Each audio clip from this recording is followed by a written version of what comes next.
5 राज्यों के चुनाव परिणाम अब आखिरी दौर में है और कुछ देर बाद में पूरी तस्वीर साफ हो जाएगी कि आखिरकार पूरे देश के अंदर बड़ा बदलाव लाने वाले इन 5 राज्यों के चुनाव में आखिरकार कौन सी पार्टी किस राज्य में कितनी ज्यादा आगे बढ़ी और कौन सी पार्टी धराशायी हुई और अब कौन किस राज्य में मुख्यमंत्री बनने वाला है। लेकिन महत्वपूर्ण बात यह है कि इस चुनाव के बाद में बीजेपी तो बहुत बड़ी विजेता बनकर उभरी है, लेकिन आगे चलकर कांग्रेस का क्या होने वाला है, क्योंकि कांग्रेस ने एक राज्य में अपना मुख्यमंत्री तो बढ़ाया है, लेकिन बाकी जो राज्य थे उन राज्यों में कांग्रेस जहां थी वहां भी नहीं रुक पाई है और नुकसान में चली गई है। इसके बावजूद अगर कांग्रेस के लोग एक राज्य में जीत को लेकर जश्न मना रहे हैं तो क्या यह जश्न बहुत ज्यादा लंबा चलने वाला जश्न हो सकता है, या कांग्रेस को सोचने का समय है कि आखिरकार क्या कारण है कि भाजपा 2 से 77 और 77 से सीधे 200 सीटों पर बंगाल में पहुंच गई, लेकिन कांग्रेस घटते घटते घटते मात्र 2 सीटों पर आ गई और पिछली बार तो बिल्कुल 0 पर थी। इसी के साथ डीएमके के साथ मिलकर तमिलनाडु में भी कांग्रेस का जो हाल हुआ, क्या कांग्रेस उस पर विचार करेगी, क्योंकि बीजेपी लगातार जो सोचकर चल रही है, जो रणनीति बनाकर चल रही है, उस पर आरोप कुछ भी लगे, लेकिन अंत में जो विजेता होता है चर्चा उसकी होती है। चर्चा इसलिए बीजेपी की होगी क्योंकि बीजेपी विजेता बनकर उभरी है और ऐसे समय में उभरी है जब लग रहा था कि बीजेपी इन दिनों क्राइसिस के दौर में आने वाली है। तब अगर 3 राज्यों में भाजपा फिर से सत्ता बनाने जा रही है तो निश्चित मान के चलिए कि बीजेपी एक विजेता बनकर उभर रही है। अब तक जो तस्वीर सामने आई है सबसे पहले उस पर नजर डालना जरूरी है, उसके बाद चर्चा करेंगे कि यह वोट कहां से आया, कैसे आया। तो सबसे पहले बात करें पश्चिम बंगाल पर, क्योंकि तमाम नजरें पूरे देश की जो थी पश्चिम बंगाल पर थी कि पश्चिम बंगाल में क्या 34 साल का जो शासन लेफ्ट का था उसे उखाड़कर ममता बनर्जी आई थी और ममता बनर्जी का 15 साल का शासन हो चुका था। क्या एंटी इनकम्बेंसी उन पर भारी पड़ेगी या ममता आगे बढ़ते हुए 4थी बार मुख्यमंत्री बनेगी, इस तमाम चीजों पर नजरें थी। लेकिन आज जो रिजल्ट आया वह चौंकाने वाला तो नहीं कहा जा सकता, लेकिन ममता बनर्जी के लिए सेटबैक है, क्योंकि ममता बनर्जी दिल्ली में बीजेपी को उखाड़ने की बातें कर रही थी, लेकिन स्थिति यह है कि ममता बनर्जी खुद की सीट बचा ले यह भी बहुत मुश्किल लग रहा है। वे मामूली अंतर से आगे हैं और फाइनल रिजल्ट आते आते हो सकता है कि वे चुनाव हार जाएं, यह स्थिति है। तो जो फाइनल टैली की बात करें तो अभी जो सामने है बढ़त और जीत की, उसके अंदर पश्चिम बंगाल में भाजपा 198, जी हां 77 से 198, यानी कि कम से कम 125 सीटों की बढ़त पिछली बार के मुकाबले बनाते हुए भाजपा वहां प्रचंड बहुमत के साथ में सत्ता बनाने जा रही है। जो प्रयास अटल बिहारी वाजपेयी ने शुरू किया था कि श्यामा प्रसाद मुखर्जी की भूमि पर एक दिन भाजपा का झंडा फहराए, वह प्रधानमंत्री नरेंद्र मोदी के नेतृत्व में सच होता हुआ सपना अब दिख रहा है। निश्चित तौर पर भाजपा के लिए बहुत बड़ी बात है, लेकिन सेटबैक इसलिए है तृणमूल कांग्रेस सिर्फ हारी नहीं बल्कि पिछली बार के मुकाबले अगर 125 सीटें घट रही है और लगभग 8% वोट उसका घट रहा है, और वह 8% जो वोट घट रहा है उसका अधिकांश हिस्सा 7% से ज्यादा भाजपा के खाते में जा रहा है। यह बहुत महत्वपूर्ण है, लेकिन इससे ज्यादा महत्वपूर्ण है कि भाजपा ने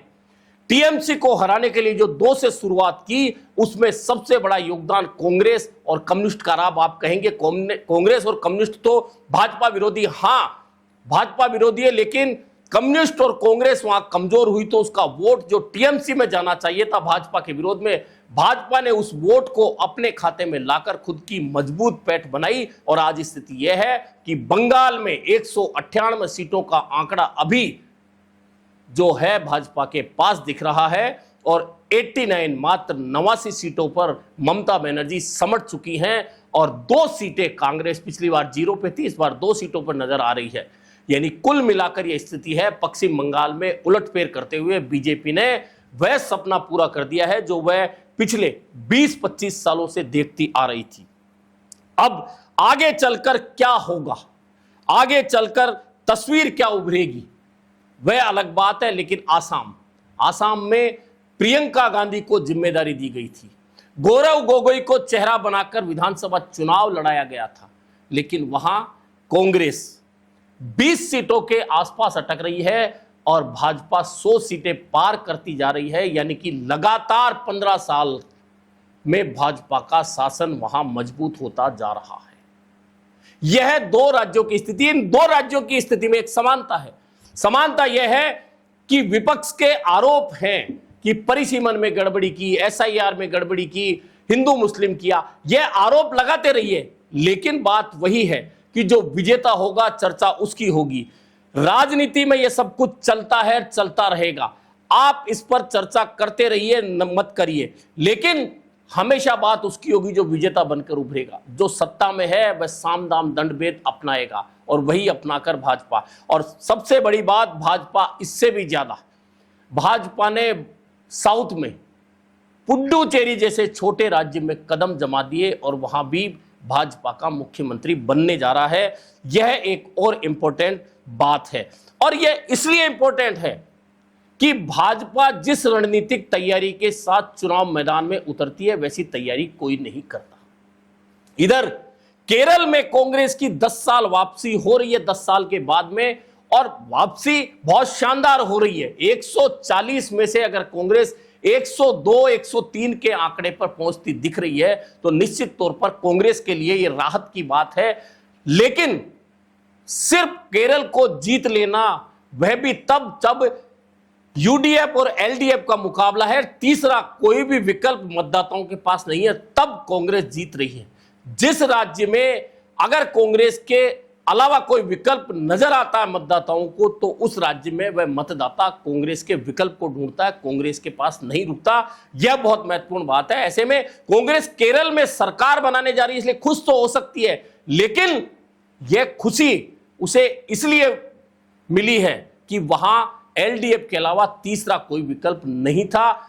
ऐसे में एलडीएफ के खिलाफ 10 साल की एंटी इनकम्बेंसी थी, वह यूडीएफ के खाते में, यानी कांग्रेस गठबंधन के खाते में आई, कांग्रेस वहां सरकार बना रही। लेकिन तमिलनाडु ने चौंकाया है।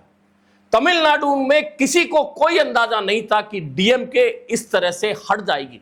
तमाम एग्जिट पोल, तमाम राजनीतिक पंडित जो भविष्यवाणी कर रहे थे कि डीएमके फिर से सत्ता में आ रहा है, और 1.5 साल पहले बनी सुपरस्टार विजय थलपति की पार्टी क्या कमाल प्रदर्शन करते हुए आई। लोग कह रहे थे ये भीड़ है, अभिनेता को देखने आइए, सुपरस्टार को देखने आइए, ये मतदाता नहीं है, ये वोट में नहीं तब्दील होगा। लेकिन विजय थलपति की पार्टी ने कमाल कर दिया और 108 सीटों पर अभी विजय थलपति की पार्टी आगे। एक बार तो डीएमके तीसरे नंबर पर खिसक गई थी, लग रहा था कि एआईएडीएमके अपना पुराना स्थान कायम कर लेगी, लेकिन बाद में थोड़ा थोड़ा सुधार होते हुए अब 70 का आंकड़ा, 72 का आंकड़ा डीएमके ने क्रॉस कर लिया है, और एआईडीएमके अब वापस घटकर 50 के आसपास आ गई है। यानी कि विपक्ष में डीएमके बैठेगी और विजय थलपति तमिलनाडु के मुख्यमंत्री बनेंगे। लेकिन इससे भी ज्यादा महत्वपूर्ण बात है कि जिस डीएमके को बड़े बहुमत के साथ में वापसी की बात हो रही थी, उसके मुख्यमंत्री एमके स्टालिन चुनाव हार गए। महत्वपूर्ण बात यह है, यह वह चीजें हैं जो रिजल्ट है जो मैं आपके सामने बता रहा हूं। लेकिन अब बात करें कि देश की राजनीति में महत्वपूर्ण बदलाव क्या होगा। महत्वपूर्ण बदलाव यह होगा कि भाजपा को लेकर लोगों की जो सोच है, बीच में जो डगमगा रही थी, वापस भरोसे में होगी। इसका फायदा भाजपा आने वाले जो राज्य हैं जिनमें चुनाव होंगे, महत्वपूर्ण राज्य हैं, उत्तर प्रदेश है, पंजाब जैसे राज्यों में अब चुनाव होने वाले हैं।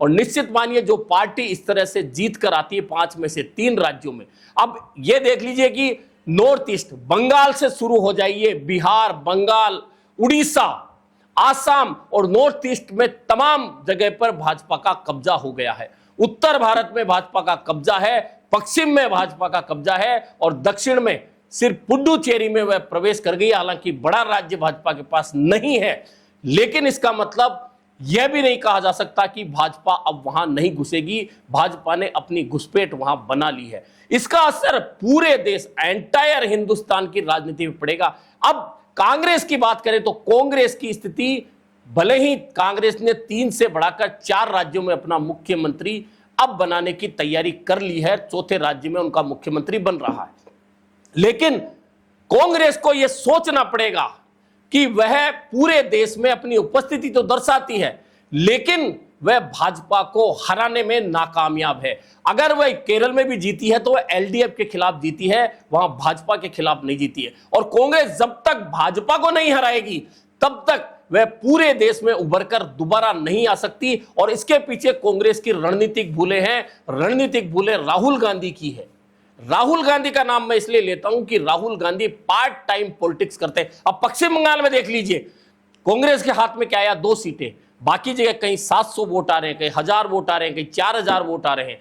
ना तो वह लड़ पाई और ना ममता बनर्जी को लड़ने दिया, लेकिन वोटों का विभाजन कर दिया। एक तरफ तो इंडिया गठबंधन में टीएमसी की बात करते हैं, दूसरी बार अगर वोटों का बंटवारा होगा तो उसका फायदा कांग्रेस की वजह से अगर भाजपा को पश्चिम बंगाल में हो रहा है तो फिर कौन सा गठबंधन, कौन सी रणनीति। अगर कांग्रेस को लड़ना था तो कम से कम कुछ सीटें सेलेक्ट करनी चाहिए थी जहां पर वह खुद की मजबूत उपस्थिति नहीं दर्शाती बल्कि ज्यादा सीटें जीत कर आती। सारी सीटों पर उम्मीदवार उतारने का मतलब यह था कि कांग्रेस की रणनीति नहीं थी कि पश्चिम बंगाल में वह भाजपा की मदद करने जा रही है। स्पष्ट रूप से उसने भाजपा की मदद कर दी और भले ही एंटी इनकम्बेंसी के चलते ममता बनर्जी हार गई, लेकिन इसके पीछे बहुत सारे कारण हैं। अब आरोप प्रत्यारोप कुछ भी कहिए, हिंदू मुस्लिम एजेंडे की बात करिए, लेकिन अगर हिंदू मुस्लिम एजेंडे को जनता पसंद कर रही है तो फिर उस पर आप प्रश्नवाचक चिन्ह नहीं लगा सकते। कुल मिलाकर 5 राज्यों के ये चुनाव संकेत दे रहे हैं कि आने वाले दिनों की राजनीति, जो भारतीय राजनीति है, वह उसमें बहुत बड़ा बदलाव आने वाला है। यह बहुत बड़ा बदलाव इस तरह का आएगा